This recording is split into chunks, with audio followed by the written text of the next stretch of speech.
Hari ini kita akan membahas tentang sumber daya manusia yang mengacu pada kualitas. Nah, jadi di dalam perencanaan produksi ataupun operasi, tentunya salah satu hal yang paling penting itu adalah siapa yang mengerjakan atau SDM-nya. Ya. Jadi di dalam perusahaan itu yang terpenting itu bukan hanya konsep bisnisnya, tetapi adalah siapa yang melakukan. Bisa jadi konsep bisnisnya sederhana, tetapi yang mengerjakan atau yang menjadi eksekutornya itu adalah orang yang kompeten. Ya, maka itu akan membuat perusahaan itu berkembang.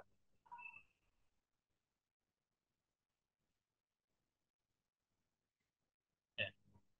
Jadi SDM yang mengacu pada kualitas yaitu adalah salah satu input. Ya, jadi sumber daya manusia itu merupakan salah satu input yang paling penting ya, dalam kegiatan operasional dalam suatu organisasi. Ya. Jadi ini adalah hal atau faktor penentu. Jadi kalau bisa dipresentasikan untuk SDM dengan perusahaan itu adalah 80-20. Jadi semakin kompeten dari SDM-nya, maka organisasi tersebut akan berjalan menjadi lebih baik. Ya. Demikian pula pada organisasi bisnis, baik yang bergerak di sektor yang menghasilkan barang maupun jasa. Ya.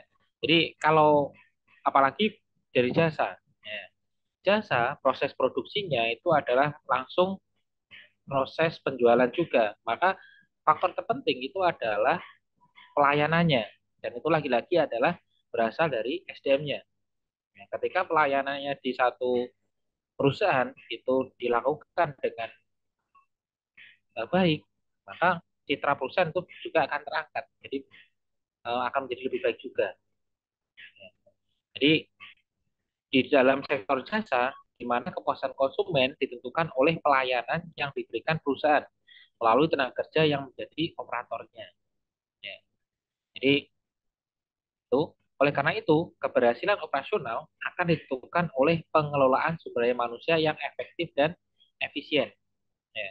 Jadi di dalam perusahaan, ya, ketika pertama adalah SDM-nya bagus, sistem kerjanya jelas, targetnya jelas, maka perusahaan itu akan berkembang. Ya, apalagi bisa dikerjakan dengan secara efektif dan efisien.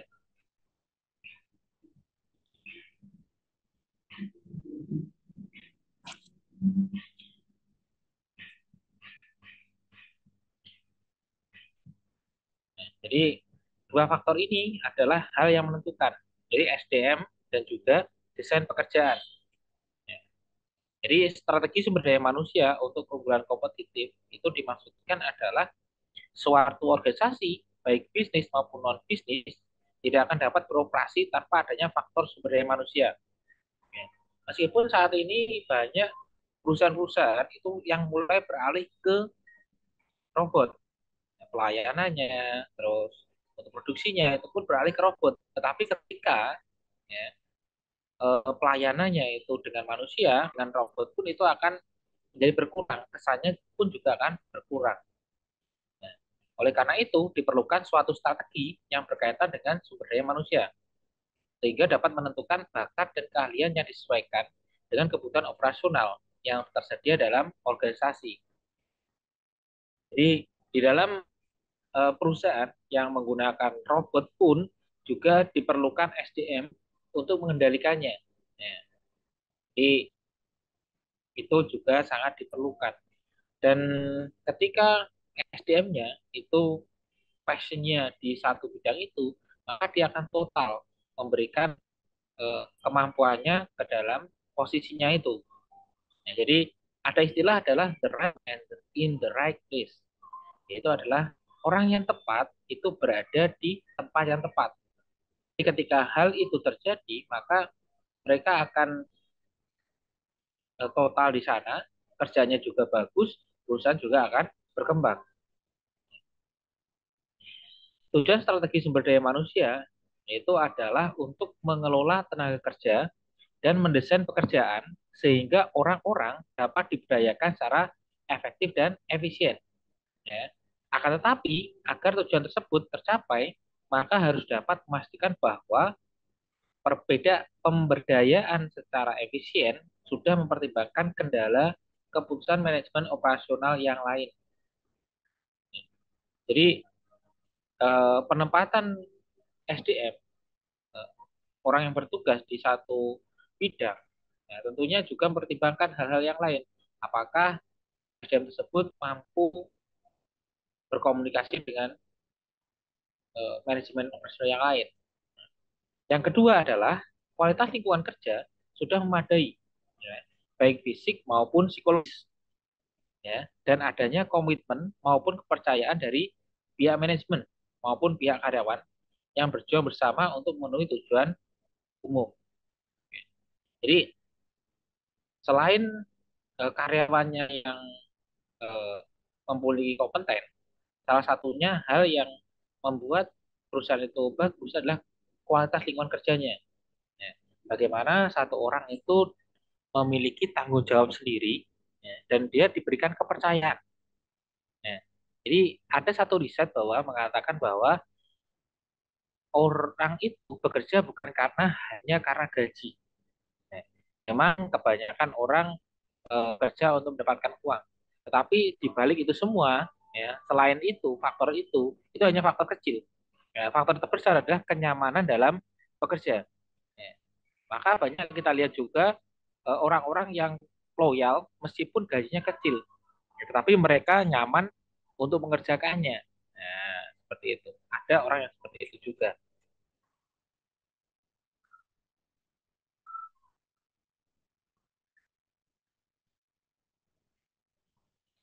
Batasan-batasan pada strategi sumber daya manusia yaitu ada berbagai batasan yang harus dipertimbangkan dalam membuat keputusan mengenai sumber daya manusia. Ya. Di antaranya adalah yang pertama untuk menjawab pertanyaan apa, maka berkaitan dengan keputusan strategi produk, yaitu keahlian dan bakat yang dibutuhkan, bahan yang dibutuhkan, dan masalah keamanan kerja. Ya. Jadi ada istilah adalah 5W1H, yaitu yang pertama adalah what. Ya. Jadi apa keahlian atau bakat yang dibutuhkan oleh perusahaan. Ya. Jadi kenapa banyak orang yang belum dapat pekerjaan? Karena memang bakat mereka itu tidak sesuai dengan apa yang dibutuhkan oleh perusahaan. Ya. Jadi bakat itu pun sebenarnya bakat dan keahlian itu sebenarnya bisa dilatih.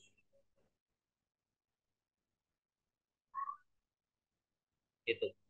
Yang kedua adalah untuk menjawab pertanyaan kapan, maka berkaitan dengan keputusan strategi penjadwalan. Jadi setelah kita tahu untuk karyawan itu eh, keahliannya di bidang apa, ya, posisinya apa, terus kita eh, pastikan bahan yang dibutuhkan tersedia dan masalah keamanan itu juga sudah diatasi, maka yang kedua adalah adanya penjadwalan, strategi penjadwalan. Kapan mereka mulai bekerja, apakah di perusahaan itu mewajibkan hanya satu shift atau dua shift atau tiga shift, itu pun perlu dipikirkan. Dan juga ketika contohnya adalah perusahaan yang bergerak atau bekerja di 24 jam. Tentunya baru difikirkan shift 3-nya.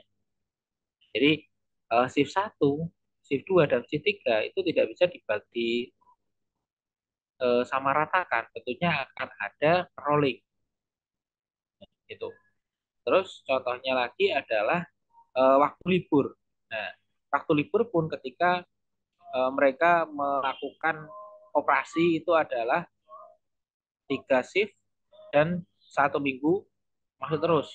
Nah, maka perlu adanya penjadwalan yang baik agar karyawan juga bisa istirahat. Ya, gitu. Yang ketiga adalah untuk menjawab pertanyaan di mana. Ya, maka berkaitan dengan keputusan strategi lokasi, yaitu mempertimbangkan berbagai variabel yang dipertimbangkan dalam memilih lokasi, seperti kondisi iklim maupun suhu udara, pencahayaan maupun kualitas udara. Ya. Jadi di dalam eh, di mana ini pun ini juga terpengaruh atau berpengaruh terhadap eh, SDM. Ya. Jadi ketika tempat ya, itu nyaman dan keselamatan kerjanya itu terjaga, ya, contohnya ketika perusahaan itu menimbulkan bau, nah maka perlu difikirkan bagaimana agar tenaga kerja itu juga merasa aman. Nah, contohnya juga adalah beberapa divisi yang mengharuskan untuk bekerja di dalam ruangan yang suhunya 0 derajat, contohnya seperti itu. Nah, itu pun juga perlu dipikirkan untuk keselamatan kerjanya. Yang keempat adalah untuk menjawab pertanyaan mengenai prosedur. Ya. Maka berkaitan dengan keputusan strategi proses, yaitu mempertimbangkan teknologi, mesin maupun keamanan. Ya. Jadi ketika kita berbicara tentang prosedur tenaga kerja, ya, itu pun saat ini ya, di era modern saat ini juga dibantu dengan adanya teknologi maupun mesin. Ya. Ini pun perlu dipikirkan bagaimana keamanannya, apakah memang aman untuk dioperasikan oleh manusia dan lain sebagainya. Yang kelima adalah untuk menjawab pertanyaan siapa. Maka berkaitan dengan masalah perbedaan individu dari kemampuan fisik maupun mental serta intelektual. Nah, jadi sini adalah salah satu penyebab ketika kita mau masuk ke satu perusahaan. Ya. Jadi ada yang namanya tes, ya, tes tulis, tes psikologi itu pun bukan untuk menyaring orang agar sulit untuk masuk ke perusahaan tersebut, tetapi adalah mencari orang yang tepat untuk mengisi posisi tersebut. Yang keenam adalah untuk menjawab pertanyaan mengenai bagaimana. Ya. Maka berkaitan dengan keputusan strategi layout sesuai dengan pilihan perusahaan. Ya. Dengan mempertimbangkan batasan-batasan tersebut di atas, maka akan dapat dibuat 3 keputusan dalam strategi sumber daya manusia, yaitu adanya perencanaan tenaga kerja, desain pekerjaan, dan standar tenaga kerja.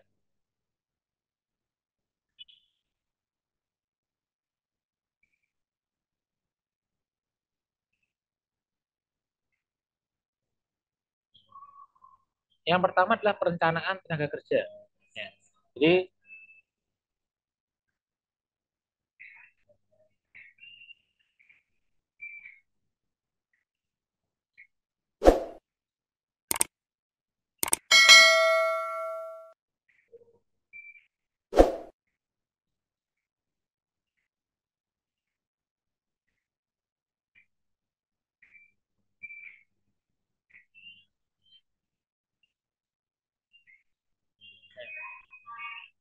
Jadi di dalam perencanaan tenaga kerja adalah sebuah cara ya, untuk menetapkan kebijakan karyawan yang berkaitan dengan tenaga kerja. Ya. Yang pertama adalah kebijakan-kebijakan kestabilan tenaga kerja. Yang kedua adalah penjadwalan kerja atau work scheduling. Ya, yang ketiga adalah klasifikasi kerja dan aturan pekerjaan. Ya, kita bahas satu persatu. Yang pertama adalah kebijakan-kebijakan kestabilan tenaga kerja. Ya. Jadi kestabilan tenaga kerja ini berkaitan dengan jumlah karyawan yang dipertahankan oleh sebuah organisasi. Ada 2 kebijakan dasar mengenai kestabilan tenaga kerja, ya.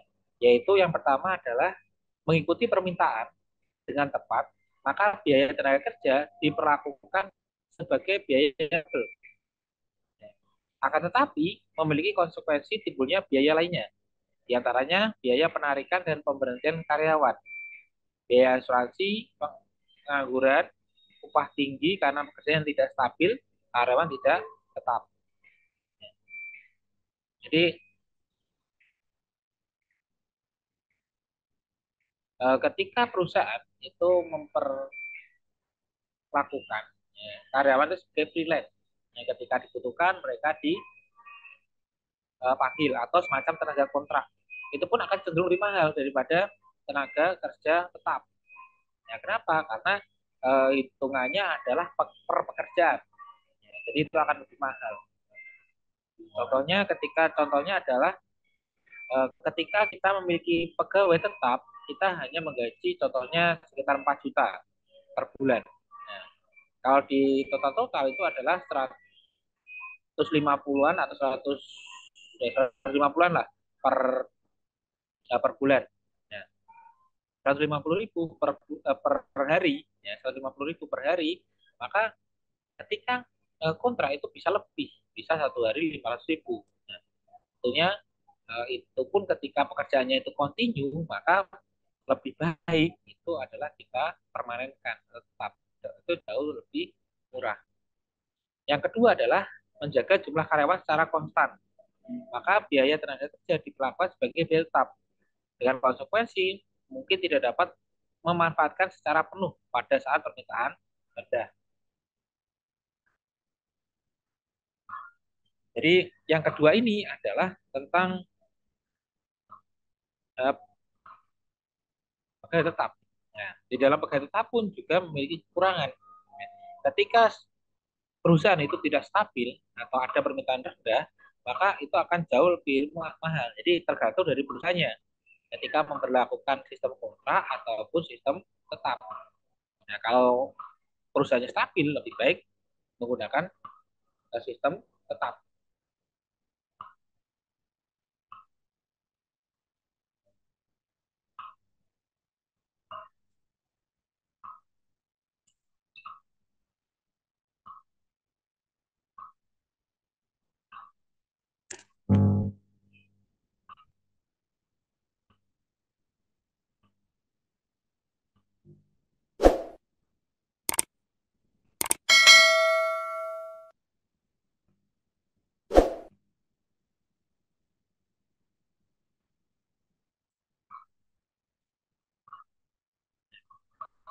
Yang kedua adalah penjadwalan kerja. Jadi di Indonesia sampai saat ini yang berlaku adalah jadwal kerja standar atau standard work schedule. Ya, yaitu adalah standar kerja selama 8 jam kerja per hari. Itu 5 hari kerja per minggu. Yang dalam pelaksanaannya punya variasi di antaranya. Yang pertama adalah flex time. Ya, di mana sebuah sistem yang membolehkan karyawan dengan batasan tertentu dapat menentukan jadwal mereka masing-masing. Kapan mulai dan kapan selesai.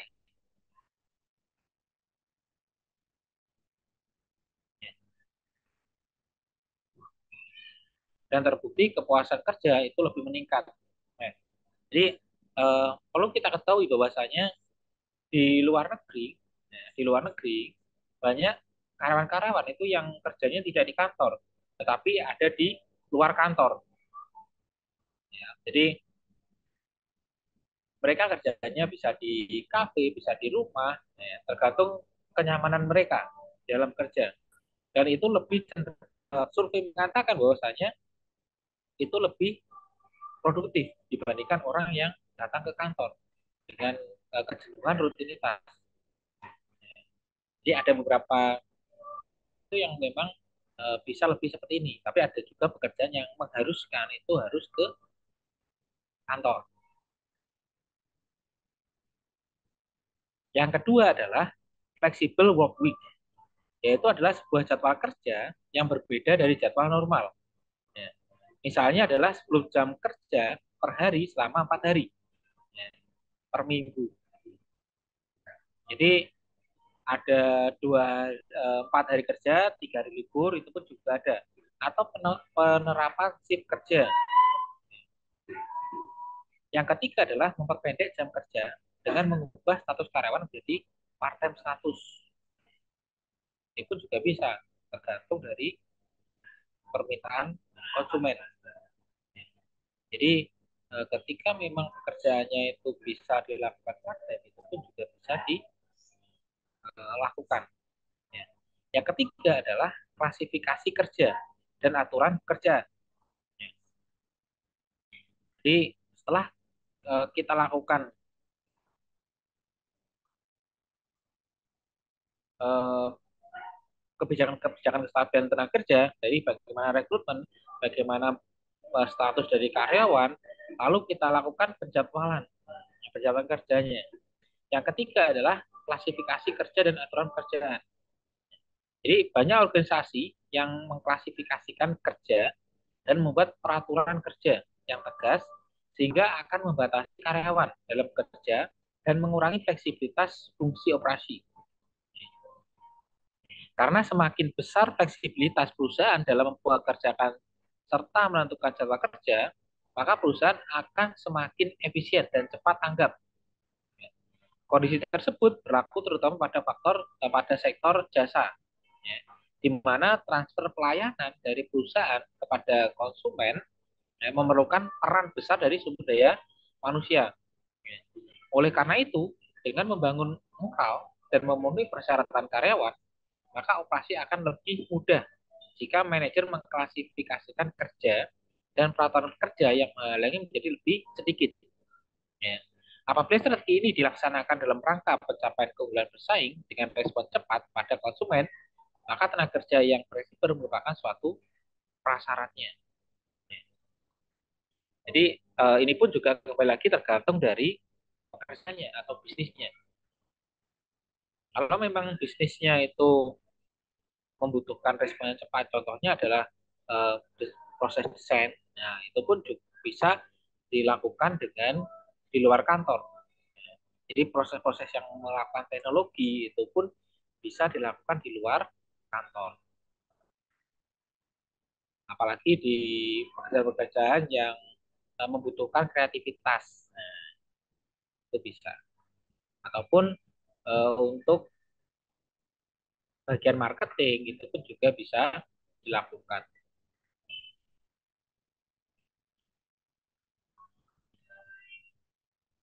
Berikutnya adalah desain pekerjaan. Nah, jadi desain kerja ini adalah sebuah pendekatan yang menentukan tugas-tugas yang terkandung dalam suatu pekerjaan bagi seorang atau kelompok karyawan. Jadi ada 7 komponen desain kerja yang meliputi yang pertama adalah spesifikasi kerja atau job specification. Yang kedua adalah perluasan kerja atau job expansion. Yang ketiga adalah komponen psikologi ya, atau psychological komponen. Yang keempat adalah tim yang mandiri atau self-directed team. Yang kelima adalah motivasi dan sistem insentif. Ya. Yang keenam adanya ergonomi dan analisis metode kerja. Yang ketujuh adalah tempat kerja visual.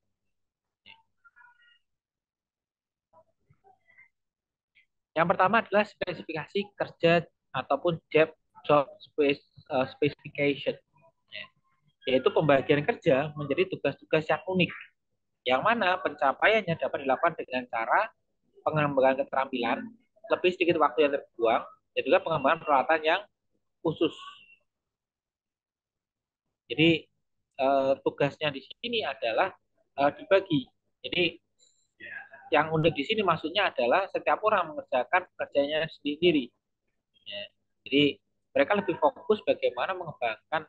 Jadi ketika kita sudah memiliki tugas yang jelas, maka kita dapat mengembangkan keterampilan kita agar lebih cepat dalam mengerjakan pekerjaan. Nah, jadi kita lebih berpikir bagaimana ya biar pekerjaan ini lebih cepat, bagaimana pekerjaan ini biar lebih berkembang, ya, menghasilkan pekerjaan yang baik. Yang kedua adalah perluasan kerja atau job expansion. Jadi job vacation ini, job expansion,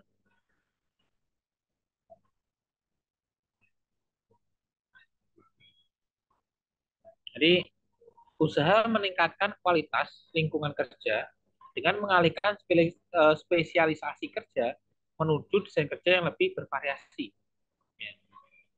Jadi adapun modifikasinya dapat dengan cara yang pertama adalah pemekaran pekerjaan atau job enlargement, yaitu pengelompokan beragam tugas yang memiliki tingkat keahlian yang hampir sama, ya, merupakan pemekaran secara horizontal.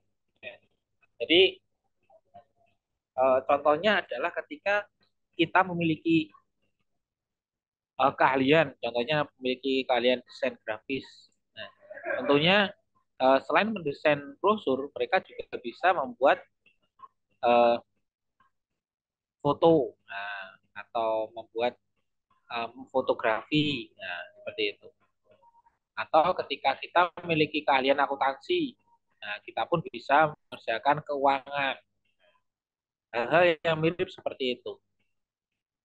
Yang kedua adalah rotasi pekerjaan, yaitu sebuah sistem ya, di mana seorang karyawan dipindahkan dari satu pekerjaan yang khusus ke pekerjaan khusus lain. Jadi terkadang, terkadang ketika kita mengerjakan satu pekerjaan itu terus-menerus di bidang yang sama, kita memiliki eh, kecenderungan itu adalah bosan. Nah, jadi perlu adanya rotasi.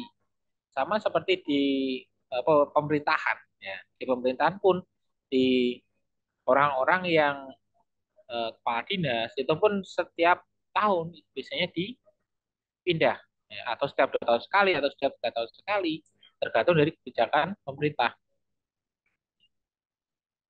Untuk apa? Agar mereka lebih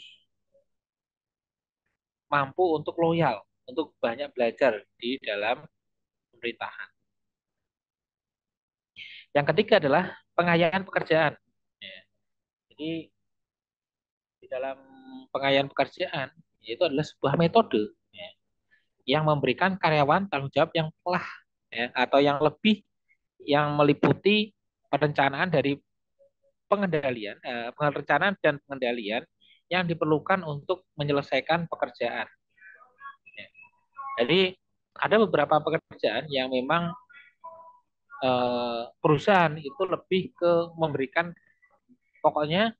Jadi contohnya gini, ada satu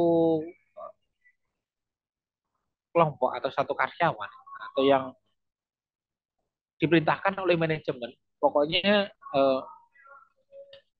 kerjanya adalah bagaimana menyelesaikan pekerjaan ini. Nah, untuk bagaimana prosesnya silakan dilakukan.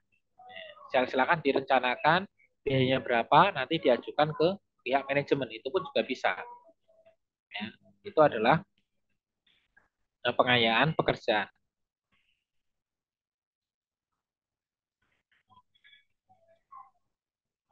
Berikutnya yang keempat adalah pemberdayaan karyawan. Nah, yang merupakan praktek dalam memperluas pekerjaan sehingga karyawan menerima tanggung jawab yang lebih dan otoritas berpindah pada tingkat organisasi serendah mungkin. Jadi bagaimana pihak manajemen itu membagi pekerjaannya menjadi beberapa bagian. Kenapa? Agar semua karyawan juga mendapatkan porsi pekerjaannya.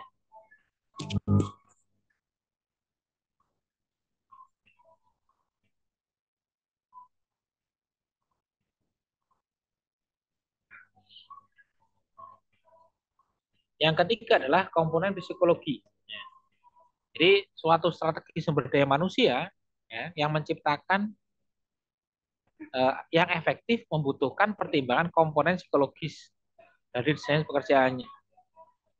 Di antaranya merupakan hasil dari penelitian Outram, Outram ya, tentang psikologi tempat kerja yang menyebutkan bahwa terdapat sistem sosial yang dinamis di tempat kerja.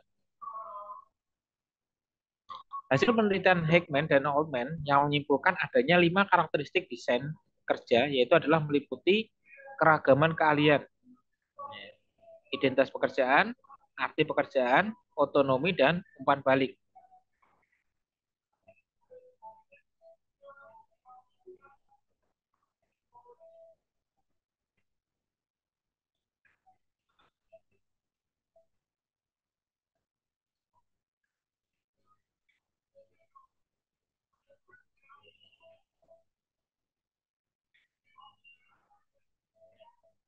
Jadi di dalam eh,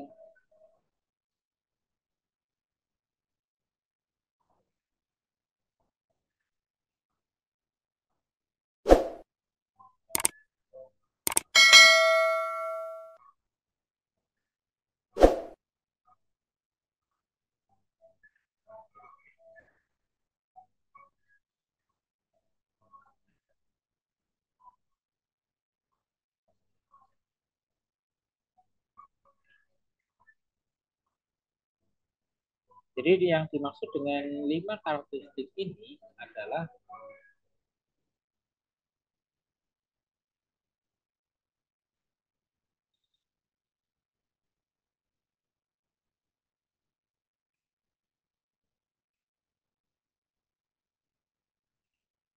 jadi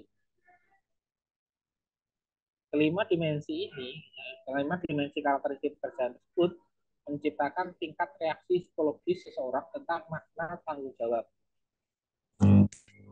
Jadi eh, 5 hal ini, keragaman keahlian, identitas pekerjaan, arti pekerjaan, otonomi, dan umpan balik, ini akan menimbulkan atau menciptakan tingkat reaksi psikologis seseorang tentang makna, tanggung jawab, serta pengetahuan yang dihasilkan dari pekerjaan tersebut. Ya. Yang pada akhirnya berdampak pada motivasi kerja dan juga motivasi, kinerja, dan kepuasan kerja. Ya. Serta tingkat kemangkiran dan tingkat keluar masuknya pegawai itu cenderung lebih rendah. Jadi keterkaitan dimensi karakteristik pekerjaan, reaksi psikologi dan hasil kerja seseorang dijelaskan adalah menunjukkan bahwa adanya dorongan suatu pekerjaan ke arah hasil yang diinginkan, ya, di mana karakteristik pekerjaan akan mempengaruhi keadaan psikologis bagi seorang karyawan, yaitu karyawan akan merasakan keberartian mengenai aspek pekerjaan yang dihadapi. Kemudian karyawan tersebut akan merasa bertanggung jawab terhadap hasil dari suatu pekerjaan yang dibuatnya, ya, dan dapat mengaplikasikan pengetahuan yang diperoleh untuk menghadapi pekerjaannya, serta peningkatan mutu karyawan yang selanjutnya akan memperoleh hasil akhir yaitu motivasi kerja internal yang tinggi. Kinerja yang berkualitas tinggi, ya, kepuasan karyawan, serta rendahnya absensi dan rotasi karyawan, itu salah satunya adalah karena komponen psikologis.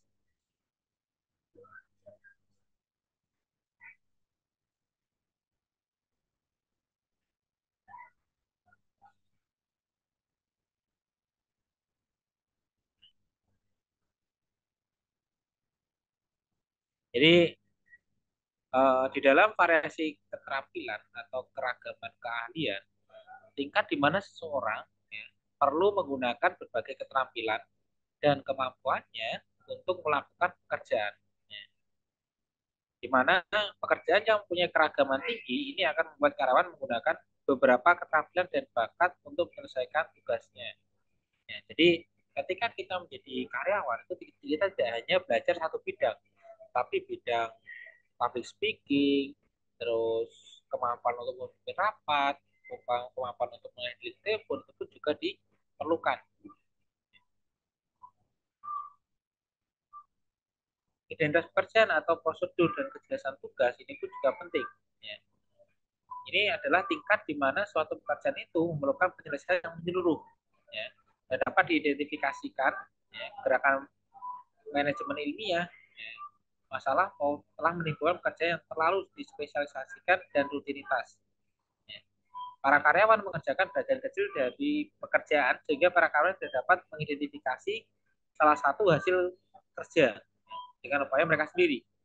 Para karyawan tidak dapat memiliki rasa menyelesaikan atau tanggung jawab terhadap pekerjaan secara keseluruhan.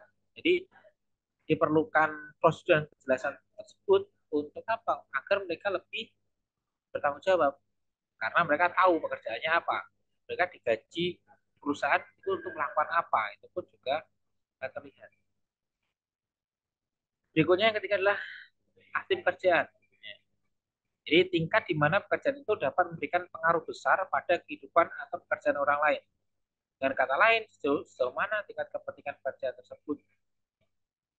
Jadi di setiap bagian itu kita bisa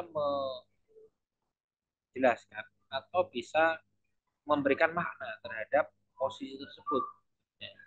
Jadi contohnya adalah ketika kita bicara cleaning service. Cleaning service itu pun ketika kita lihat dari sisi negatifnya, dia tidak menghasilkan apa-apa untuk perusahaan, tetapi dia bisa menghasilkan kebersihan untuk kenyamanan dari karyawan yang lain. Nah, seperti itu. Berikutnya yang keempat adalah otonomi. Nah, otonomi itu adalah kewenangan dan tanggung jawab. Jadi mereka memiliki eh,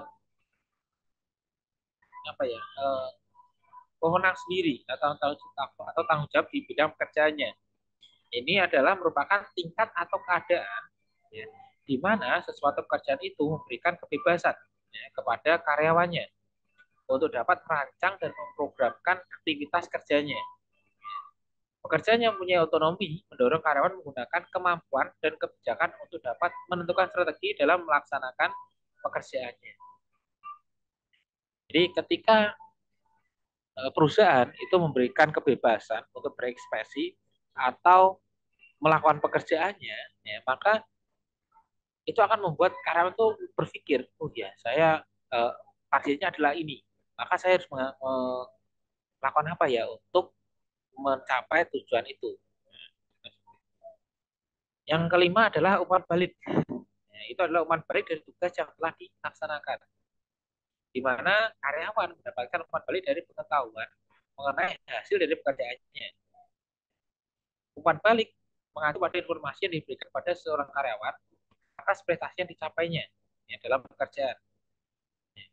Umpan balik dapat timbul dari pekerjaan itu sendiri, ya, pimpinan atau atasan atau rekan kerja lainnya. Nah, contohnya ketika kita melakukan pekerjaan dan itu sukses, maka dipuji oleh atasan maupun oleh rekan kerja itu pun juga membanggakan. Gagasan atau kata-kata umpan balik yang cukup sederhana akan sangat penting dan berarti bagi karyawan. Ya. Terlebih apabila diwujudkan dalam bentuk hadiah atau bonus. Mereka perlu mengetahui seberapa baik prestasi mereka, karena mereka menyadari bahwa prestasi itu memang berbeda-beda dan agar dapat melakukan sendiri melalui proses perolehan atau pembentukan keahlian. Jadi ini adalah komponen-komponen psikologi yang berpengaruh terhadap SDM, SDM manusia.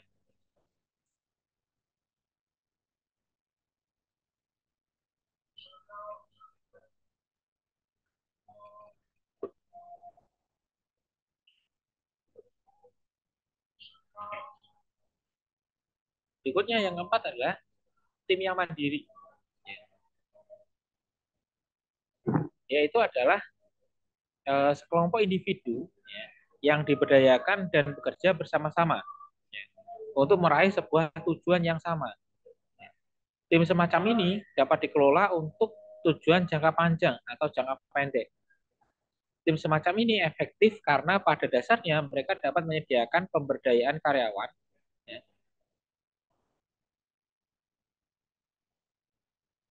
ya, dapat menyediakan pemberdayaan karyawan, memastikan adanya karakteristik pekerjaan inti dan memuaskan banyak kebutuhan psikologis anggota tim secara individu. Ya. Jadi terkadang perusahaan pun juga bisa membentuk satu tim itu yang memang mereka uh, expert di bidang itu.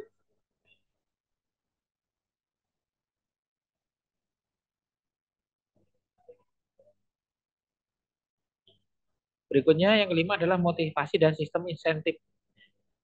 Di samping faktor psikologis yang berkontribusi dalam kepuasan kerja, maka faktor keuangan juga merupakan motivator yang cukup berarti bagi karyawan.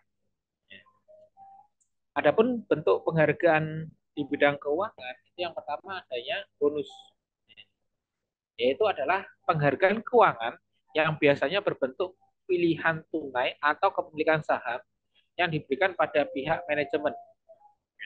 Jadi ketika satu bagian atau satu manajemen itu mencapai target, ya contohnya adalah ketika marketing itu mendapatkan target penjualan yang diinginkan oleh perusahaan, maka mereka diberikan bonus ataupun bisa berupa saham ataupun bisa diberikan dengan penambahan gaji adalah bonus. Yang kedua adalah pembagian laba atau profit sharing, yaitu adalah sebuah sistem yang memberikan sebagian laba perusahaan untuk dibagikan kepada karyawan. Jadi ada juga yang memiliki sistem seperti ini. Jadi ketika perusahaan itu memiliki laba, ya, laba maka dibagikan kepada anggotanya atau kepada karyawannya. Itu pun juga ada sistem seperti itu. Contohnya adalah di koperasi. Yang ketiga adalah pembagian keuntungan, yaitu adalah sebuah sistem penghargaan bagi karyawan akan perbaikan kinerja organisasi. Jadi apa bedanya laba dan keuntungan? Ya, kalau ke laba itu adalah dari keuntungan perusahaan secara ke rata kepada karyawan. Tapi kalau keuntungan itu biasanya itu adalah dari proses penjualan. Jadi ketika teman-teman itu dari kantor itu contohnya 90.000, nah kita jual 100.000, maka itu pun bisa menjadi salah satu keuntungan yang lain di luar bonus. Yang keempat adalah sistem insentif, yaitu adalah sebuah sistem penghargaan karyawan yang didasarkan pada produktivitas perorangan ataupun kelompok. Jadi mendapatkan insentif tambahan itu pun juga salah satu contoh yang ada di organisasi. Yang kelima adalah sistem pembayaran yang berdasarkan pengetahuan, yaitu sebagian pembayaran bergantung kepada pengetahuan yang diperlihatkan atau keterampilan yang dimiliki karyawan. Contohnya adalah eh, karyawan yang memiliki keahlian yang spesialis ya, di bidangnya dan itu telah menyelesaikan proyeknya. Nah, itu pun bisa diberikan tambahan sistem pembayaran. Berikut beberapa sistem seperti ini memiliki tiga dimensi, yaitu adalah keahlian horizontal, keahlian vertikal, dan kedalaman keahlian.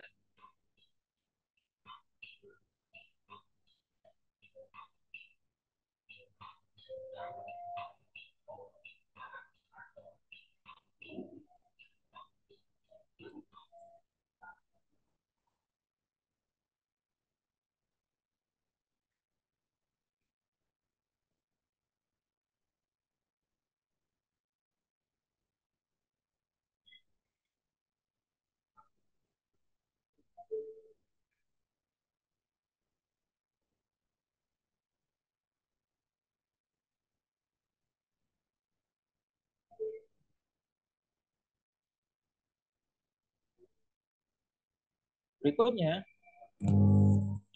berikutnya yang keenam adalah ergonomi dan analisis metode kerja. Ergonomi berarti adalah penelitian, di penelitian akan kerja, yaitu adalah penelitian terhadap kerja yang mana pemahaman akan permasalahan ergonomik akan meningkatkan kinerja manusia. Ya. Contohnya adalah menentukan tinggi meja tulis yang layak dengan cara mempertimbangkan ukuran individu dan tugas yang dikerjakan.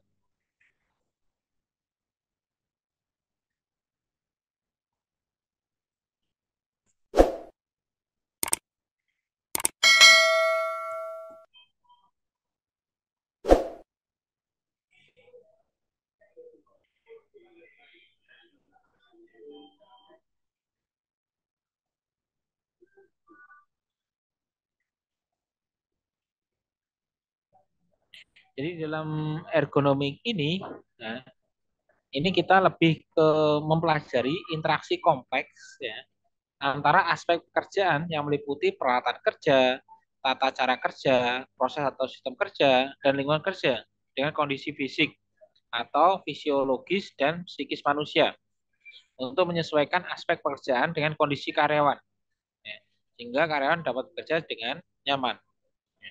Sedangkan analisis metode kerja adalah mengembangkan prosedur kerja yang aman dan menghasilkan produk bermutu secara efisien. Ya. Hal tersebut bisa dilakukan dengan cara adanya diagram alir dan juga diagram proses. Bisa ditambah dengan diagram aktivitas serta diagram gerakan mikro. Jadi adanya SOP yang harus dilakukan itu pun bisa dipelajari agar karyawan itu bisa bekerja dengan baik. Yang ketujuh adalah tempat kerja visual. Adanya penggunaan beragam teknik komunikasi visual untuk mengkomunikasikan informasi secara cepat bagi semua pihak yang berkepentingan. Tempat kerja visual dapat berwujud dalam berbagai bentuk. Contohnya adalah adanya Kanban yang merupakan sebuah tipe tanda visual yang mengindikasikan kebutuhan produksi yang lebih banyak. Atau adanya andon adalah sebuah tanda, misalnya lampu yang bertujuan memanggil orang yang memberi tanda terdapat suatu masalah.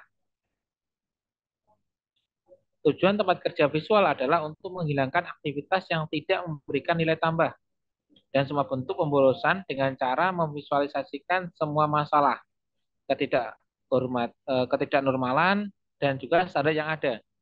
Konsep ini membutuhkan pengawasan yang lebih sedikit karena memahami standar, melihat hasilnya, dan mengerti apa yang harus dilakukan.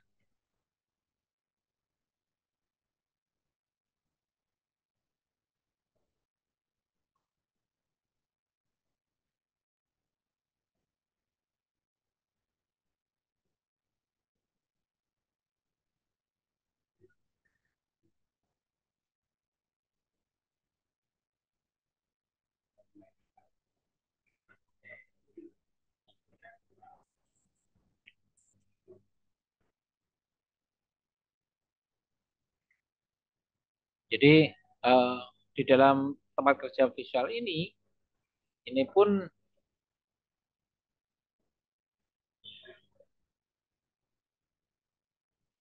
akan ada juga yang menggunakan sistem pabrik visual. Itu visual factory, yaitu adalah mempermudah komunikasi yaitu mempermudah komunikasi dan penyampaian informasi penting dengan cara dan dalam bentuk yang paling mudah dipahami. Jadi perusahaan global khususnya sangat memahami kebutuhan akan komunikasi visual yang kini menjadi semakin kritikal di lingkungan kerja yang multikultural dan multilingual. Jadi eh, untuk instruksinya itu tidak hanya berbentuk tulisan, tetapi juga berbentuk gambar yang akan lebih mempermudah karyawan untuk mengerjakan tugasnya.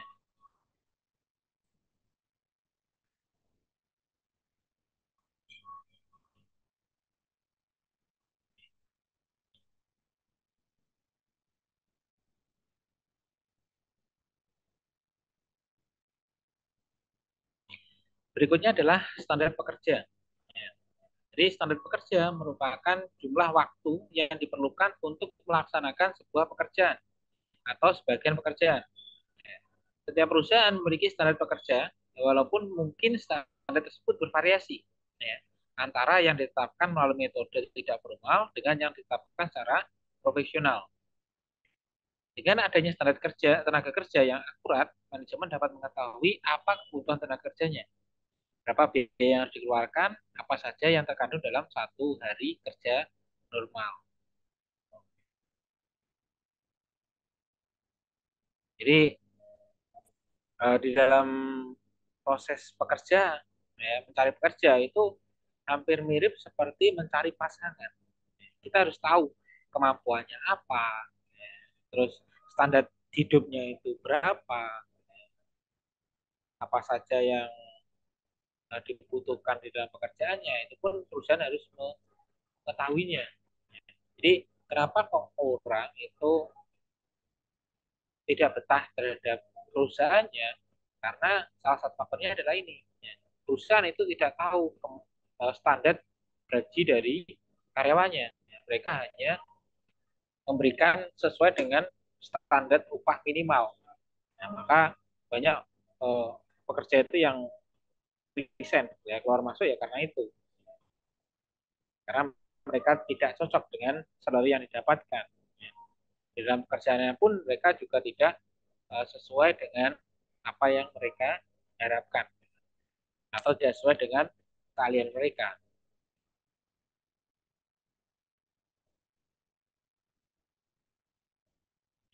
Berikutnya adalah pengukuran kerja. Standar pekerja dan pengukuran kerja ini sangat penting.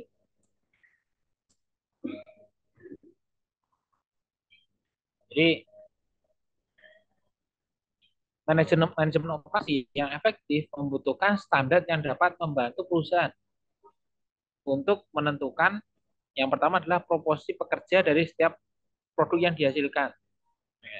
Jadi ketika adanya standar pekerjaan, ya, pekerja dan pengguna kerja, itu akan memudahkan bagian keuangan untuk menghitung. Ya, kira-kira kalau umpamanya satu produk ini bisa dihasilkan dengan biaya berapa? Nah, bukan hanya biaya bahan, tetapi adalah biaya pekerjaan dan juga biaya pekerjanya. Dan juga beban-beban yang lain, contohnya ada beban listrik, beban tempat, pajak, dan lain sebagainya, itu pun juga harus dihitung. Maka kenapa banyak perusahaan-perusahaan itu yang mencari keuntungan itu lebih dari 50%. Nah, salah satunya adalah itu. Ada variabel-variabel yang perlu dihitung. Jadi ada beberapa perusahaan itu yang bangkrut itu bukan karena sepi, tetapi karena terlalu ramai dan mereka tidak tahu pengeluaran yang dikeluarkan untuk pekerjanya. Ya, sehingga itu semakin ramai itu akan semakin kelihatan, ya, semakin kelihatan biaya yang dikeluarkan. Oh, ternyata kok kita nggak untung, kita lebih rugi. Nah, karena tidak adanya pengukuran di sini.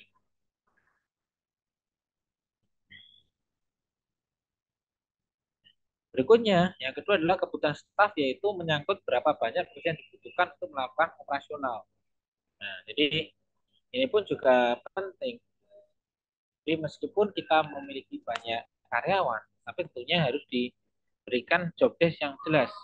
Ya, jangan sampai pekerjaan yang harusnya dikerjakan oleh 10 orang cukup, kita kasih 15 orang dalam satu waktu. Pun juga termasuk pemborosan.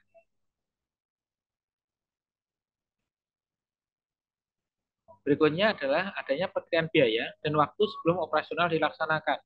Ya, dalam rangka mengambil berbagai keputusan dari perkiraan biaya hingga keputusan make or buy. Jadi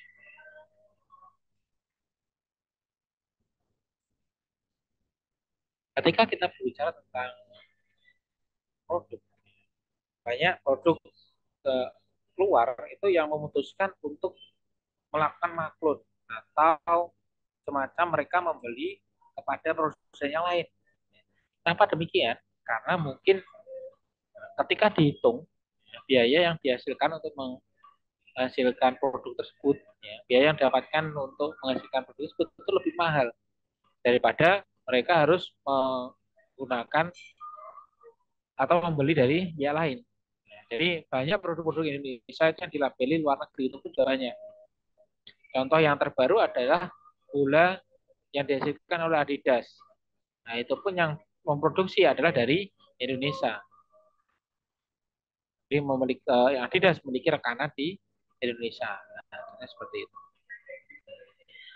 Berikutnya adalah jumlah kru dan keseimbangan pekerjaan, yaitu siapa mengerjakan apa dalam satu aktivitas kelompok atau pada satu tim lini produksi. Jadi ini pun juga sangat penting ketika kejelasan pekerjaan itu diketahui oleh karyawan, maka mereka akan tahu apa yang harus dikerjakan. Berikutnya adalah tingkat produksi yang diharapkan sehingga pihak manajer maupun karyawan mengetahui apa saja yang termasuk dalam satu hari kerja normal. Nah, jadi ini pun semacam target itu pun juga penting.